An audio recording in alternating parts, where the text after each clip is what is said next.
C'est un petit pays longtemps plongé dans la guerre civile, ravagé par les tsunamis, mais qui se reconstruit à grands pas.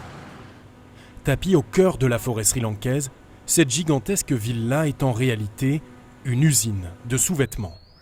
La dernière née d'une industrie en plein boom qui emploie des dizaines de milliers de personnes, près d'un cinquième de la population active. Les Sri-Lankaises ont beau s'habiller de façon plutôt conservatrice, ce sont elles qui fabriquent les dessous les plus affriolants au monde. Victoria's Secret, Dim, Zara, Playtex, les plus grandes marques sont made in Sri Lanka. Et en quelques années, le pays s'est bâti une réputation à toute épreuve. Avec nous, les consommateurs peuvent dormir tranquilles, car il n'y a pas de scandale, tout est transparent. Pas d'ouvriers exploités, pas d'enfants qui travaillent, et le Sri Lanka est connu pour ça, pour l'éthique de sa production. Éthique et écologique.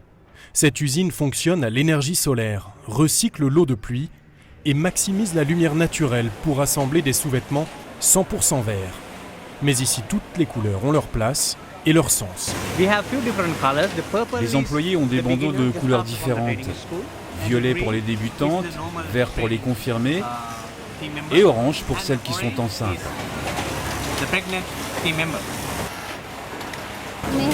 Je suis enceinte de 4 mois, du coup je n'ai pas besoin de travailler autant. Et en plus j'ai accès à un médecin à l'usine et je pourrais prendre 5 mois de congé maternité. Le modèle sri-lankais est à la fois paternaliste et novateur. Nirmala Samankumari est chef d'équipe. Si l'entreprise produit 250 millions de sous-vêtements par an et parvient à assembler un soutien-gorge en 12 minutes, alors que c'est la pièce de confection la plus délicate, c'est avant tout parce que les employés elles-mêmes y ont intérêt. Contrairement à d'autres usines, chacune de nous est formée au contrôle qualité. Ça permet de rectifier très vite les erreurs et si ensemble on dépasse nos objectifs, chacune touche une prime, jusqu'à 3 fois notre salaire. Elle gagne 120 € par mois, 3 fois le salaire minimum et pourrait donc s'acheter sur un coup de tête l'une de ces parures. Sauf qu'elles sont toutes destinées aux occidentales. À la place, Nirmala a offert une autre surprise à son mari, jusque-là au chômage, une formation de coiffeur et ce petit salon de beauté.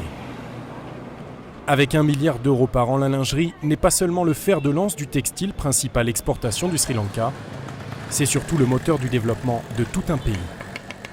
Le Sri Lanka n'a plus à rougir de son étiquette d'atelier secret de la lingerie mondiale. Il s'est taillé par là une réputation inégalée et entend maintenant lancer ses propres marques dans tous les domaines de la confection pour vous habiller de la tête aux pieds.